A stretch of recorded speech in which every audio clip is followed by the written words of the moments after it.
Interesting stories. Interesting people. Welcome to the Humble Badger Podcast.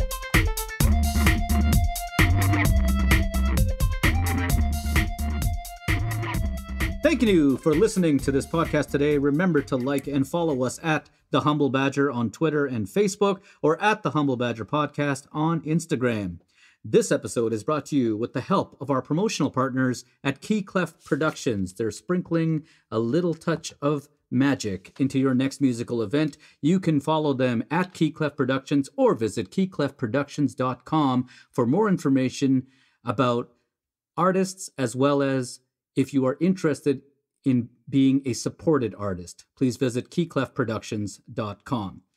My name is Pablo Dawson, and I am your host for this episode.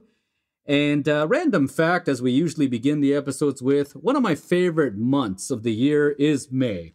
And it's warm, it's nice, lots of good memories. It starts right off with a holiday for most people. May Day is celebrated around the world. It's not celebrated over here in North America, but we do get Victoria Day. I'd like to know how my co-host feels about May in general and Victoria Day specifically. I'm your guest host for today. My name is The Identity Crisis. I'm a rapper, singer, producer, and filmmaker. And if you like that opening theme, then you have a crush on me. So I know I did. Wait, is that confirmation of both? Yes, you were supposed to answer questions about the month of May. That too is true. Yes, yeah. May showers bring June flowers. Now that's that's global warming at its finest. That's what's going on. I think it's called climate change now because it's not getting warmer everywhere. Well, it's still, the globe is still warming up. The globe is warming, generally speaking. So let's not change. Let's not get into that. Those are buzzwords. This was supposed to be, I don't know when global warming became political, but apparently it is. So it's rather controversial. I just asked you simply about the month. Do you enjoy the so-called May 2-4 weekend? I do. Yeah, I do. It's nice to get a long weekend. I enjoy all long weekends, to be honest. That's true. I don't really discriminate with long weekends, so that's a good point. And our guest today for this episode definitely knows a little something about May, and I'm going to let him introduce himself. Hey, everybody. This is Demetrius, and I am from Anti-Skeptic Entertainment, Mississauga Music, and Maybe May, which is the butt of all jokes today. Yes, that's pretty much. It's an awesome name. I love it. I love playing on the name. Yeah, it's an easy one to pick on, but it rolls off the tongue. That's really right. easy, It does.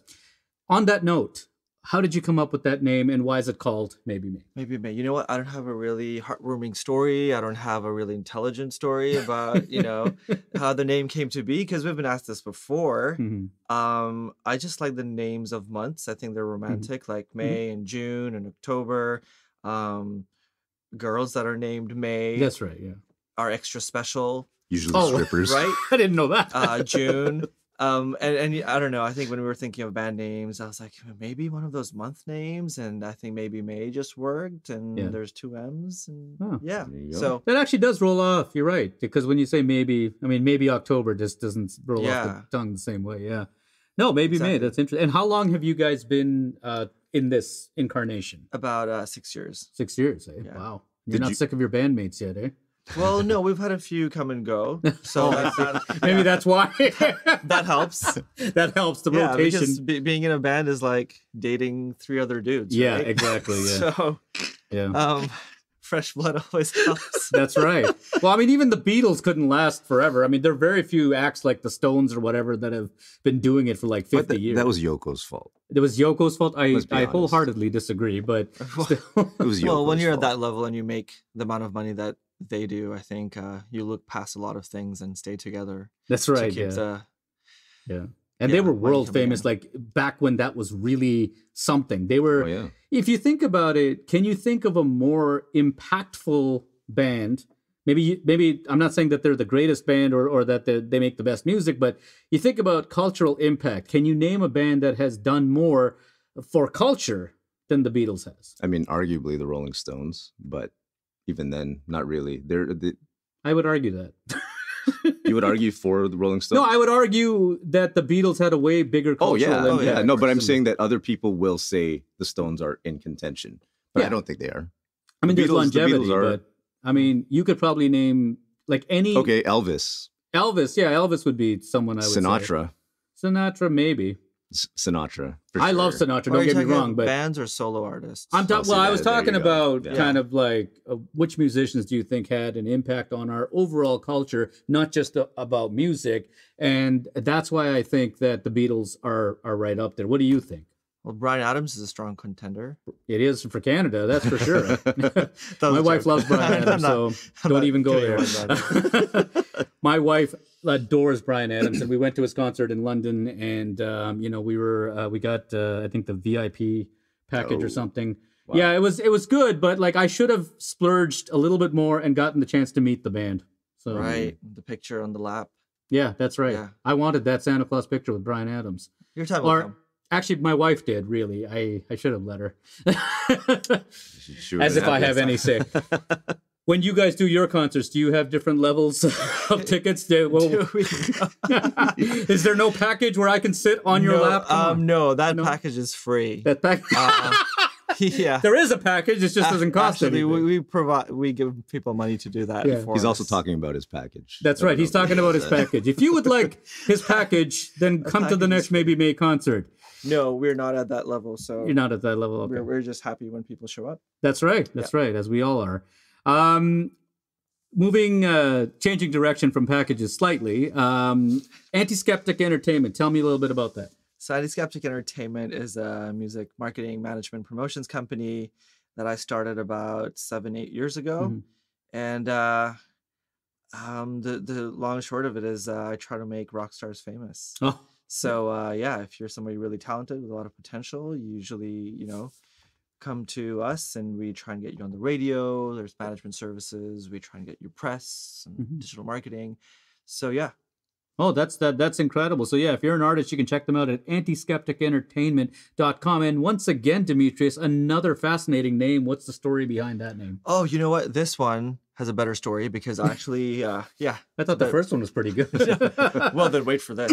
No, Anti-Skeptic Entertainment, Anti-Skeptic is actually a stolen band name Oof. from an Australian band. Oh, I lived okay. in Australia before I moved to Canada, and one of my favorite bands from there is a band called Anti-Skeptic, and it's obviously a play on words, and I guess in essence, Anti-Skeptic means that you believe and you're a believer.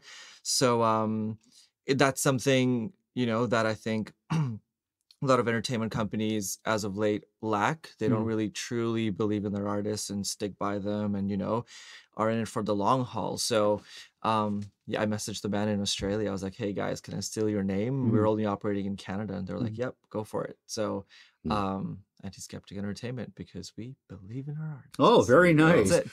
And hopefully one day you'll be world famous, except in Australia, so that band can continue to operate. That's there. right. Yeah. That's Or right. we'll Okay. have to do some sort of handshake deal. I think that's more likely. There you go. Let's talk about Mississauga music. Sure. If we must. If we Yeah, must. Mississauga. That's not as music. good of a name, though. I'm just saying. It is MM as well, though. Did you notice that? It ends well. Mississauga music. Yeah, double MM. M's. Maybe May. Yeah. Tell me about the beginning stages of Mississauga music and kind of what got that ball rolling. It was about 5 years ago that me and my band, maybe me at the time, playing a lot of Toronto shows, we were wondering what happens in Mississauga and how we can play our own city. And at the time, we weren't very knowledgeable about what goes on and who the local artists were and the venues and such.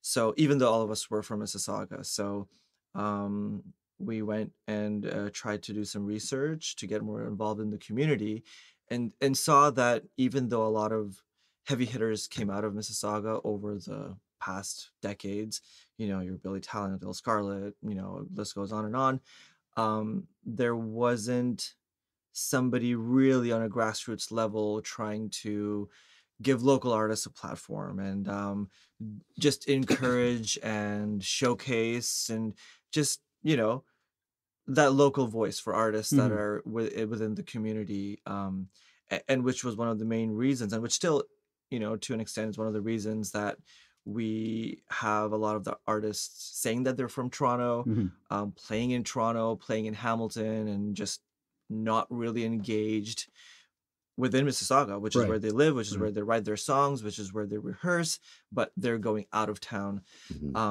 to perform and to play and I guess develop their audiences. So because of that need, we thought, hey, why not step in and just, create something that gets the local artist community involved and engaged a little bit better, and try and create programs and opportunities where people are not local artists are not only excited to stay in Mississauga and perform and be a part of, but also maybe attract some of those other artists from out of town, from Toronto, from Burlington, from Hamilton, from Ottawa, Montreal, and bring them to town. No, and you know what?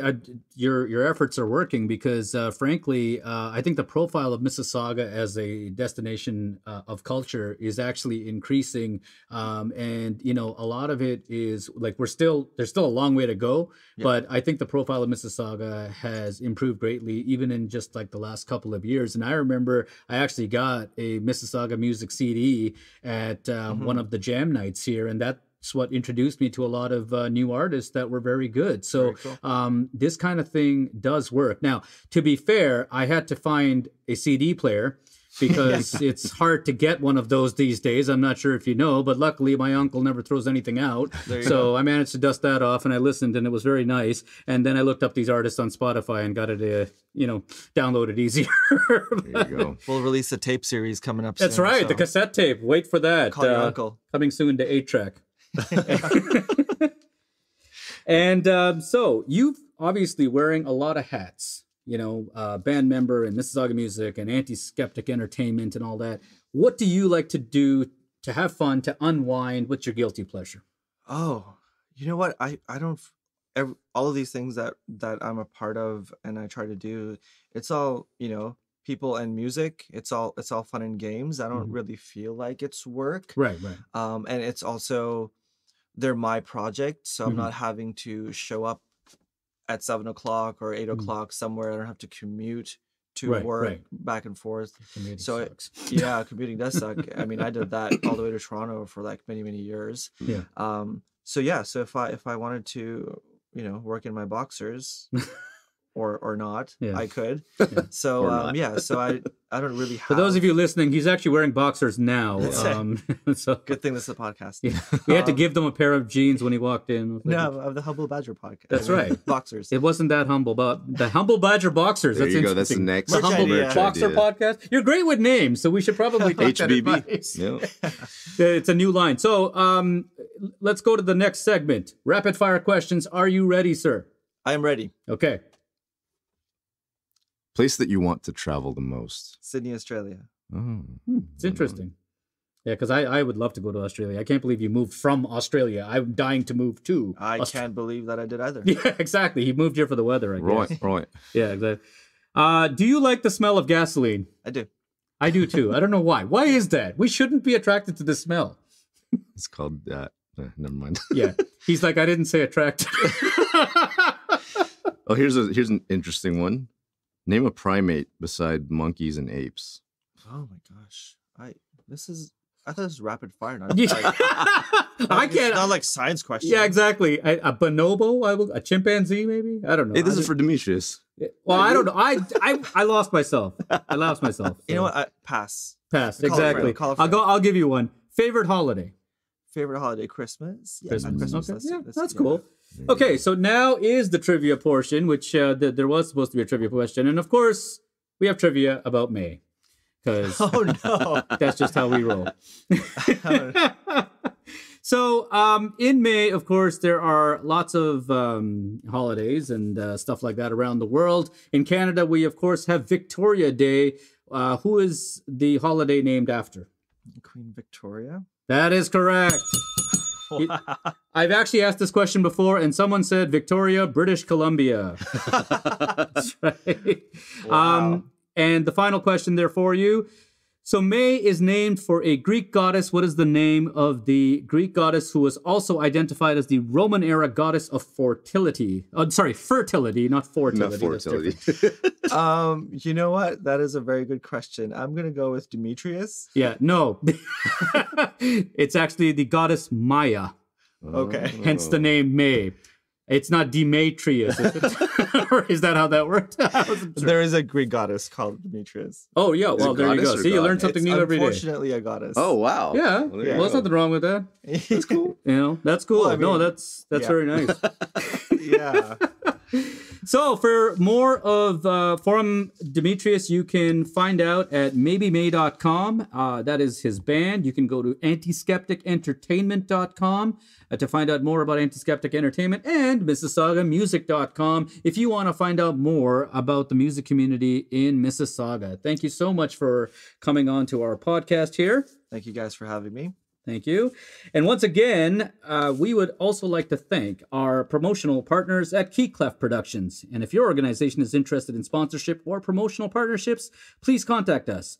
And for any inquiries from anyone, please visit thehumblebadger.com for contact information or send us a message through social media.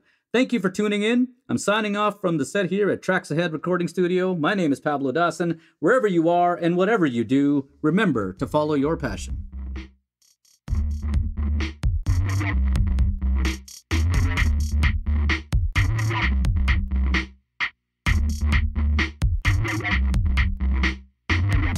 Thank you for tuning in to the Humble Badger podcast.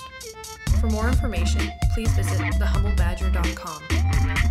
The Humble Badger podcast is produced by the Pablo Dawson Company. Context matters. See you next time.